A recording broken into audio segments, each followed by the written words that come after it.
Yo, balik lagi sama gue di channel Bernatin. Dan ya, pada kesempatan kali ini baru bisa teman-teman ya untuk update seputar kripto, khususnya Bitcoin dan juga BNB ya di hari Minggu malam. Besok udah Senin lagi guys. Oke, jadi terakhir dibahas sekitar 2 hari yang lalu itu ada Bitcoin, kemudian ada Chainlink sama LTC juga ya. Kemudian di semingguan yang lalu juga ada pembahasan beberapa altcoin. Dan ya semoga di minggu ini saya lebih sering bisa upload lah ya untuk cryptocurrency. Nah, untuk news eventnya ya di minggu depan ya, khususnya udah mulai besok ya. Ini tanggal 24, 25, 26, 27, 28 Juli ya sampai 29 Juli ini ada beberapa news event yang penting.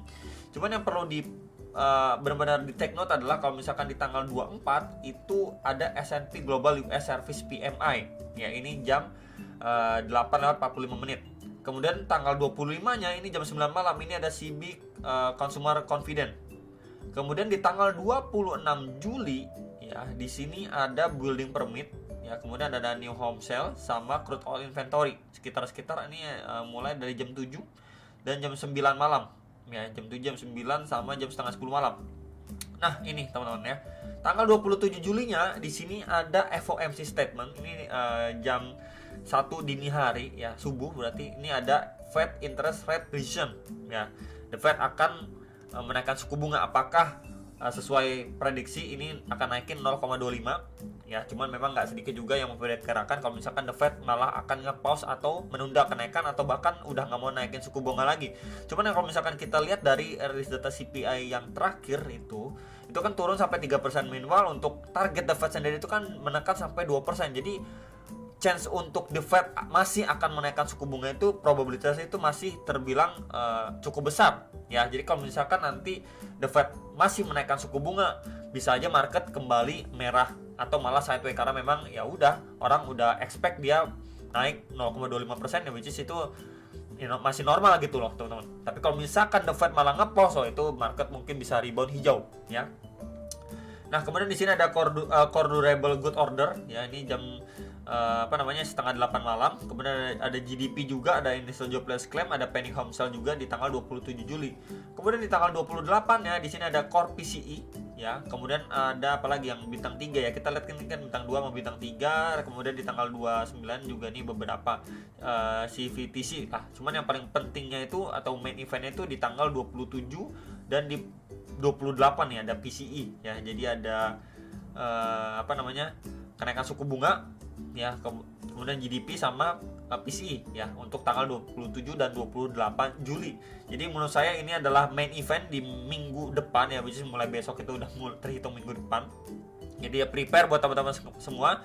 Pendapat teman-teman bagaimana bisa tulis di kolom komentar bawah video ini perihal minggu ini ya. Bisa dibilang ada yang bilang juga gimana nih minggu keramat ya, karena akhirnya bertemu lagi dengan main eventnya. Ya udah, menurut teman-teman bagaimana? Kalau menurut saya ya udah, kalau misalkan memang nanti akhirnya kita masuk ke fase koreksi ya, toh secara teknikal juga sudah saya sampaikan ya, dari adanya pelemahan momentum, jadi udah nggak kaget, malah itu menjadi good opportunity mungkin buat kemarin-kemarin yang sudah beli kemudian udah jual lagi, dan ini bisa dapat akumulasi lagi atau beli lagi gitu teman-teman ya. Jadi ya nggak ada masalah. Oke, jadi kalau misalkan kita lihat untuk si Bitcoin secara daily ya, kenapa saya bilang udah tidak terlalu kaget kalau memang akhirnya si Bitcoin ini memasuki fase koreksinya terlebih dahulu sebelum mungkin dia reclaim $32.000. Kemarin itu juga sudah saya mention kalau misalkan ketika dia testing di sini ya mantul signifikan. Kemudian dia testing di sini juga mantul signifikan lagi. Ya, kemudian dia testing lagi di sini, kemudian di sini mantul atau naik pump signifikan. Dan akhirnya di sini udah beberapa kali dites, tapi kenaikannya pun kita bisa lihat tidak sesignifikan 3 kali penguatan sebelumnya. 1 2 3. Ya di sini malah ya udah di sini-sini aja, teman-teman. Ya jadi memang secara momentum pun kita bisa lihat reaksi dari buyer pun makin lama itu makin melemah karena memang mungkin orang-orang prefer buang barang atau wait and see karena menunggu beberapa news event yang sangat-sangat penting ini. Jadi akhirnya ya udah reaksinya nggak sesignifikan sebelumnya. Dan juga kita bisa lihat di sini udah beberapa hari sideways aja nih semenjak tanggal 17 Juli sampai 23 Juli, berarti udah sekitar 6 hari lah ya, hampir 6 hari teman-teman. Ini masuknya hari ke-6, dia sideways di sini-sini aja, range-nya itu di sekitar 29.500-an sampai 30.150-an dolar. Range-nya masih di sini-sini aja. ya.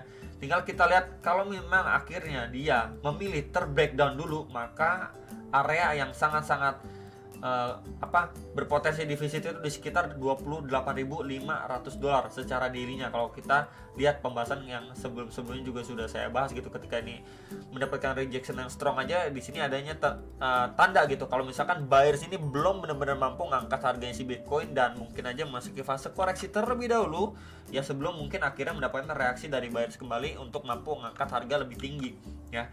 Jadi ini yang perlu diperhatikan karena memang makin lama udah makin slowly. Dan ya ini kemarin Sabtu Minggu juga biasanya juga low volume gitu ya, nggak terlalu volatile seperti hari biasanya. Menjelang news event juga ya bukanlah hal yang nggak mungkin atau yang heran gitu ya kalau misalkan nanti akhirnya si Bitcoin turun dulu nih, akhirnya koreksi dulu gitu, ngetes lagi di sini. Ketika sudah ngetes baru nanti nunggu keputusan kenaikan suku bunga seperti apa, baru mungkin mendapatkan reaksi yang mungkin lebih signifikan atau bagaimana gitu ya. Paling nanti yang bisa saya bahas untuk si Bitcoin secara daily nggak terlalu banyak yang berubah karena memang ini menjadi next area target krusialnya dia ya. Jadi memang udah sering dibahas juga. Kemudian kalau misalkan kita gunakan bantuan kakek Fibo juga dari swing low ya di sini ke swing high-nya yang terakhir, maka ya kita bisa lihat nih ya, pas banget di retracement atau Fibo Nachi 0,5 ya, atau retracement 0,5-nya itu di sekitar 28.300-an. Ya ini pas juga dengan box putih yang juga sudah saya sampaikan ya, around 28.300 sampai 28.500-an dolar lah. Ini menjadi area yang sangat-sangat ideal. Secara zonasi juga dapat nih ya, support resisten pada pergerakan sebelumnya. Kemudian juga dari golden ratio juga dapat, dan ya ini menjadi area target atau pantauan yang benar-benar menurut saya menjadi good opportunity lah untuk pada pergerakan Bitcoin ya. Next ini untuk si Bitcoin secara time frame hourly-nya, memang terakhir kali ini kita bisa lihat ini drop signifikan waktu dia sempat mantul naik sampai 30.400-an, tapi drop juga kenceng banget teman-teman. Tapi lagi-lagi dia ketahan di nih lapis bawahnya teman-teman ya, di sekitar 29.600-an, 29.500-an dolar. Ya kita bisa lihat beberapa kali di testing, bahkan ini udah drop signifikan, naiknya itu terbatas-batas gitu ya, terbata dan bermain di dalam sebuah range channel. Akhirnya ada breakdown ya, retest ini rapi banget, akhirnya drop lagi ke bawah ya di weekend, dan akhirnya sekarang posisinya lagi mantul di atas seperti ini. Nah posisi saat ini bagaimana kalau misalkan si Bitcoin secara hourly? Sebenarnya ini posisi nanggung, karena kenapa? Ini di tengah-tengah waktu ataupun di area sideway-nya dia nih tuh ya, kita bisa lihat ini bagian atasnya, ini bagian bawahnya ya, dia cuman sideway aja di sini ya. Walaupun ini sempat sekali ya dia break ke atas, tapi di sini juga rejection keras lagi datang teman-teman, yang menandakan memang seller itu benar-benar nungguin nih, wah ini ada yang ngepam, wah buang barang lagi, wah ini ada yang ngepam lagi, gua tungguin buang barang lagi. Berarti memang seller itu untuk short termnya ini lebih mendominasi untuk di kripto, khususnya Bitcoin untuk posisi saat ini. Nah yang perlu diperhatikan untuk Bitcoin menjelang besok ya, Senin ini, apakah memang dari area sini dia make decision untuk apa? Untuk dia retest kembali untuk di bagian atas ini terdekatnya di sekitar 30.070-an dolar, atau akhirnya di sini dia drop lagi dan ngetes lagi 29.600-an dolar ya. Jadi bisa sekali di prepare kalau misalkan buat teman-teman ini, kita bisa lihat udah di testing beberapa kali, sering banget di testing ya. Jadi kalau misalkan sekali di testing akhirnya jebol, ini bukanlah hal yang mengagetkan ya, menurut saya sangat-sangat wajar kalau misalkan di testing lagi dan akhirnya jebol, dan ya here we go ke kisaran 28.500-an dolar ya. Jadi palingan itu yang perlu diperhatikan untuk posisi saat ini, dan ya nggak ada yang bisa terlalu banyak dibahas ya, karena memang posisinya dia satu aja. Tinggal kita lihat besok reaksi market bagaimana. Nah ini untuk si BNB. Nah BNB secara daily juga ini juga merupakan salah satu altcoin yang sering kita bahas ya, bahkan zonasinya. Dan terakhir kali pun waktu kita pantau ini mampu break, kemudian beberapa support resistennya di sekitar 303 ini supportnya akhirnya drop signifikan, jebol. Bahkan area ini juga kejebol nih teman-teman ya. Nih tuh area di sini kan sebelumnya support nih, ini akhirnya jebol juga sama si BNB secara daily time frame.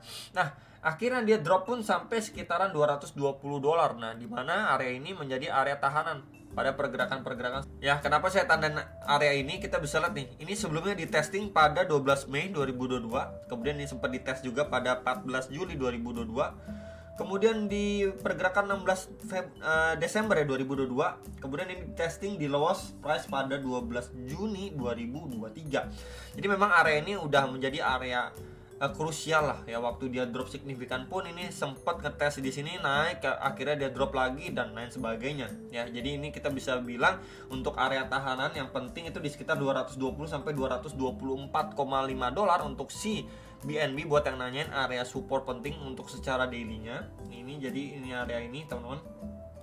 Area paling bawahnya itu di loss price pada pergerakan pertengahan Juni 2022. Di sini box putih lebih bawah.